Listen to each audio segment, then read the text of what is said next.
नमस्कार दोस्तों, स्वागत है आप सभी लोगों का एक बार फिर से तैयारी कर लो चैनल में। तो दोस्तों हम यहाँ लेकर आए हैं 5th यूनिट के क्वेश्चन आंसर। टॉपिक का नाम है आधुनिक काल, जिसके अंतर्गत हम देखने वाले हैं भारतेंदु युग पर प्रश्नोत्तरी। इससे पहले दोस्तों हमने रीति काल पर रीति मध्य, रीति सिद्ध, रीति मुक्त काव्य धारा के प्रश्नोत्तरी देखे थे। आप लोगों ने उनके जवाब भी दिए थे। तो इसी तरह हम यहाँ पर लेकर आए हैं आधुनिक काल का भारतेंदु युग। तो दोस्तों अगर आप इस चैनल पर नए हैं या आपने पुरानी वीडियोस नहीं देखी है, पुरानी एपिसोड, पुराने क्लासेस अटेंड नहीं किए हैं, तो आप सबसे पहले चैनल को सब्सक्राइब कर लें, साथ ही साथ बेल आइकन प्रेस कर लें और चैनल के प्लेलिस्ट में या फिर वीडियो के डिस्क्रिप्शन में जाकर आप पुरानी वीडियोस, पुराने एपिसोड, पुराने मॉक टेस्ट देख सकते हैं। तो चलिए दोस्तों शुरुआत करते हैं हम अपने 5th यूनिट आधुनिक काल की। और दोस्तों ये जो क्वेश्चंस हैं, ये क्वेश्चन जो हैं वो कौन कौन से एग्जाम में आ चुके हैं और कौन कौन से एग्जाम में आ सकते हैं, तो वो एग्जाम्स है TGT, PGT, UGC, net, JRF, GIC, LT grade, DSSB. अगर आप इन किसी भी एग्जाम में से किसी भी की भी तैयारी कर रहे हैं तो दोस्तों ये वीडियो आपके लिए बहुत ही महत्वपूर्ण है। तो चलिए आइए प्रश्नों की शुरुआत करते हैं।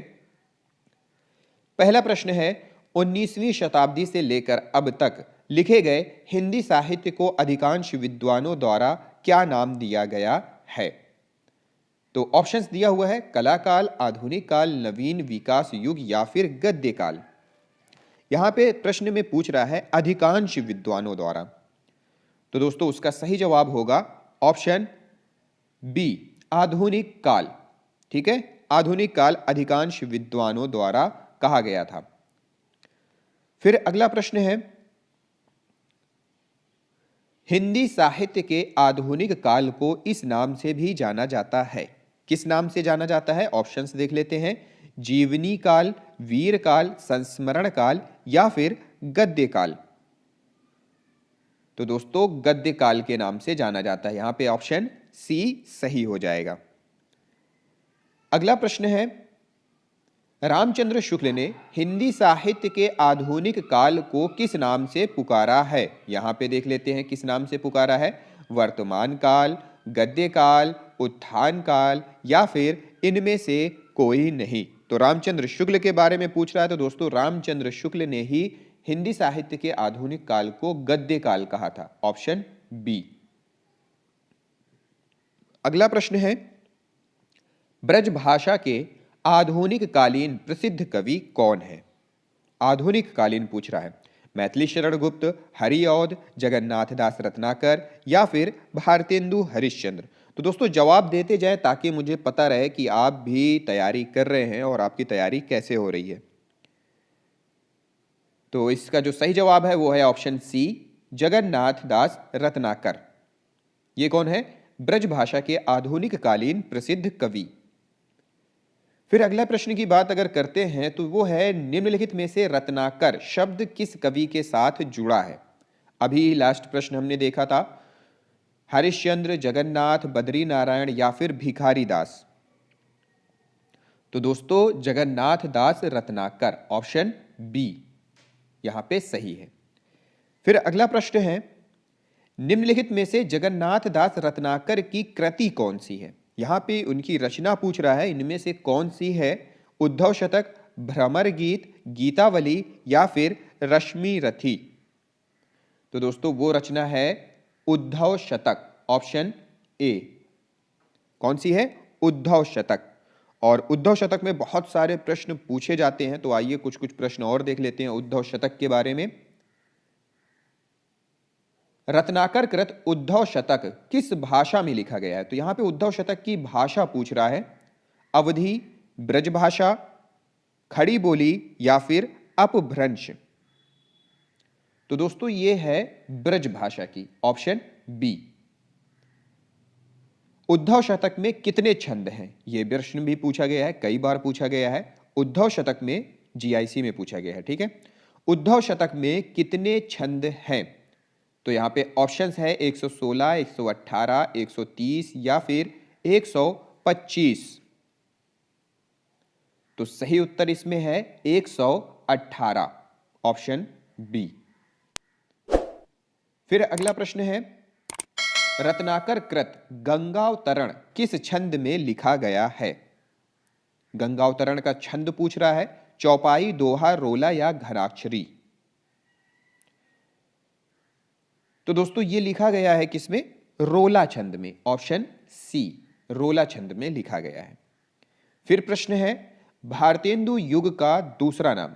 इससे पहले हम बात कर लेते हैं, ये प्रश्न से पहले, उद्धव शतक के कुछ महत्वपूर्ण तथ्यों की।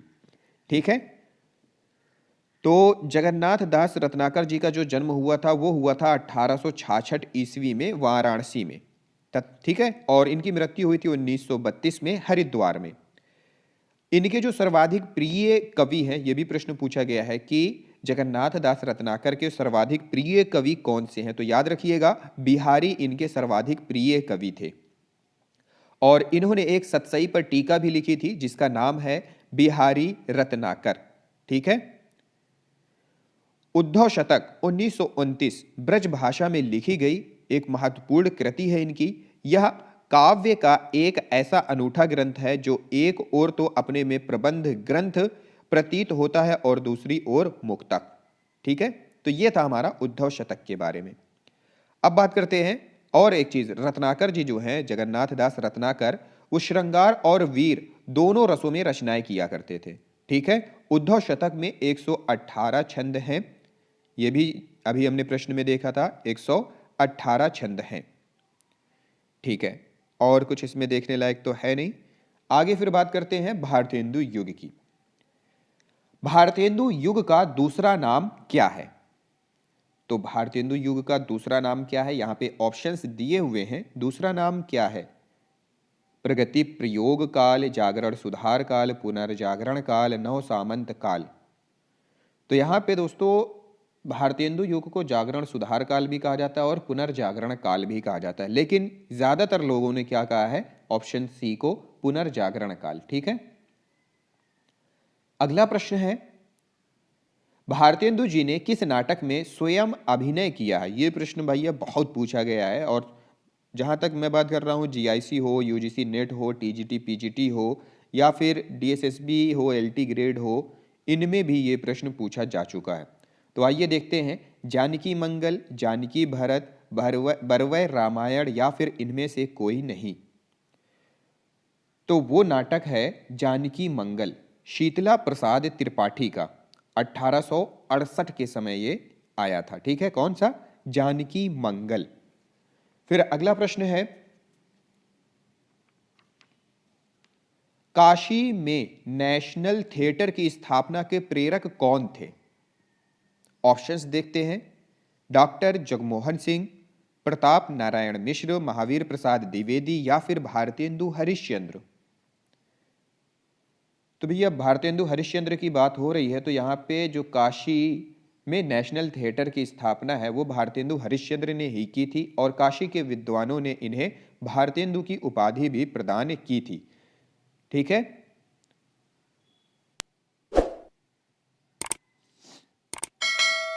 फिर आगे प्रश्नों की बात करते हैं।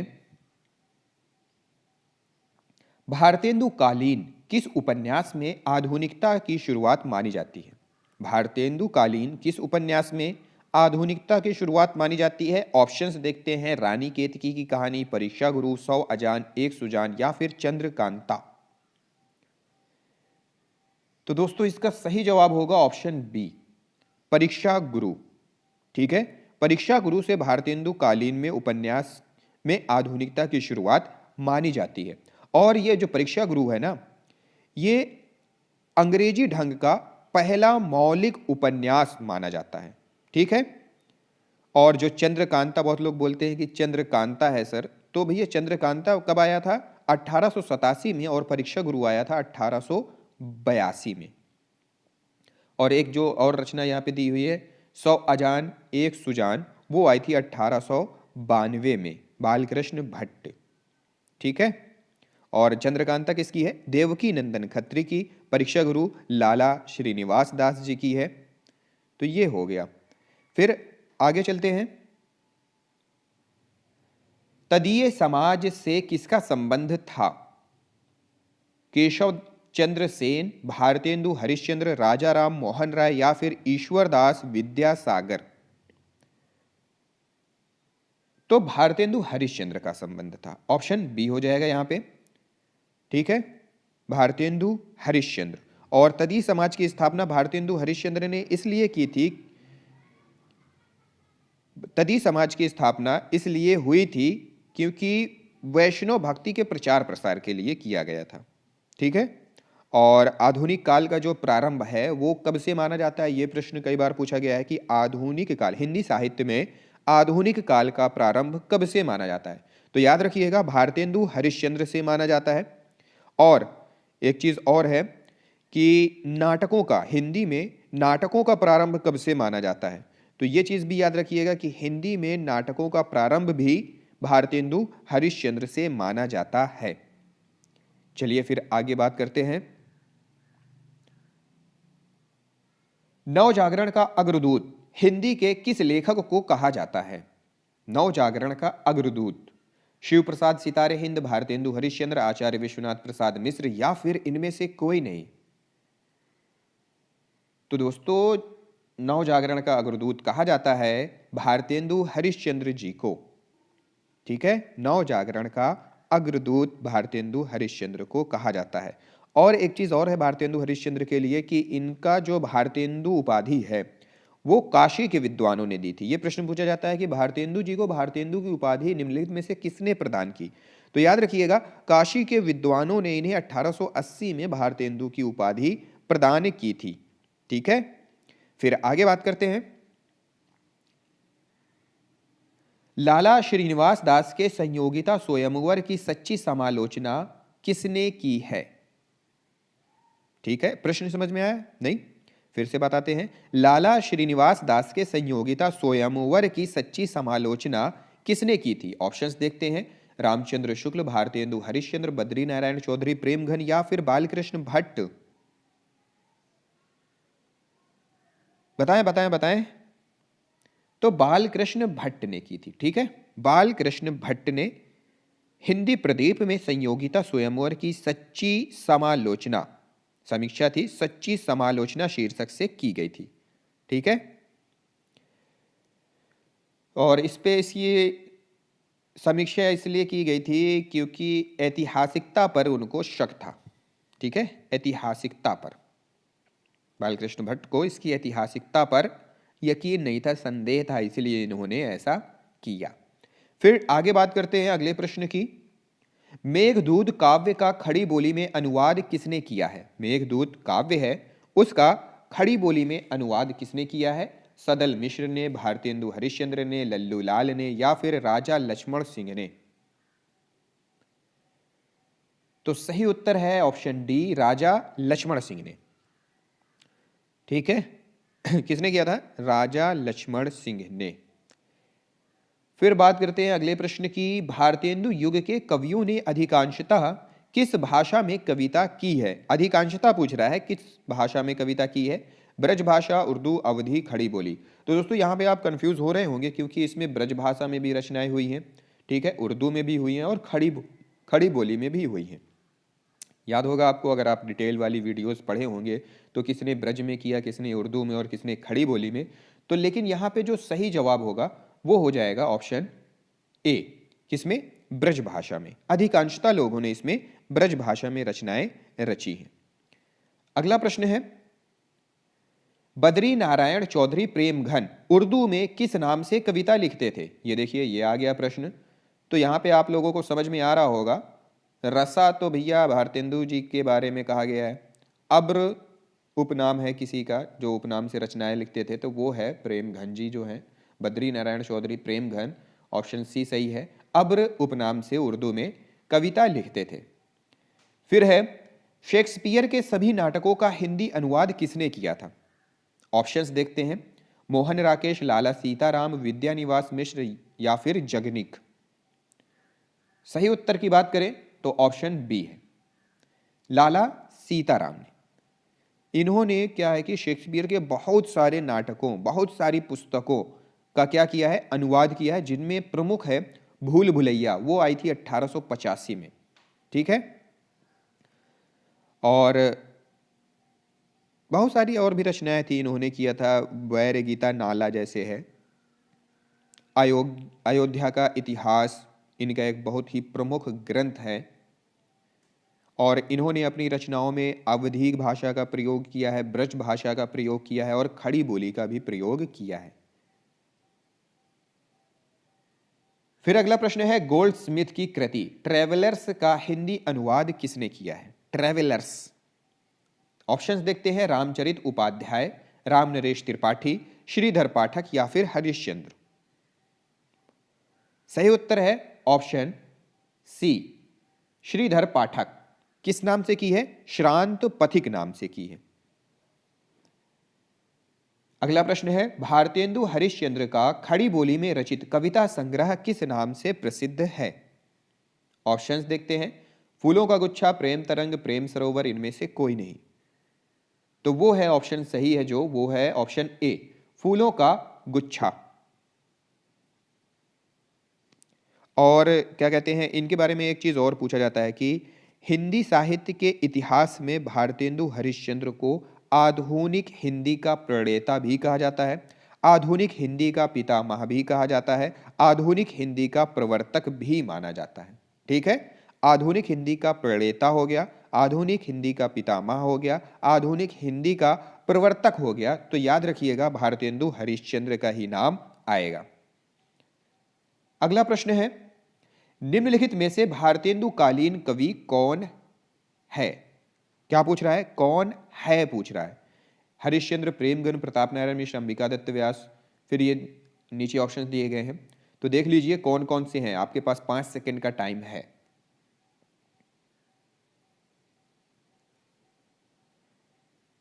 सही उत्तर है ऑप्शन ए, हरिश्चंद्र, प्रेमघन, प्रताप नारायण मिश्र, अंबिका दत्त व्यास। तो भारतेंदु कालीन जो प्रमुख कवि हैं वो हैं भारतेंदु हरिश्चंद्र, बद्री नारायण चौधरी प्रेमघन, प्रताप नारायण मिश्र, जगमोहन सिंह, अंबिका दत्त व्यास, राधा कृष्णदास इत्यादि।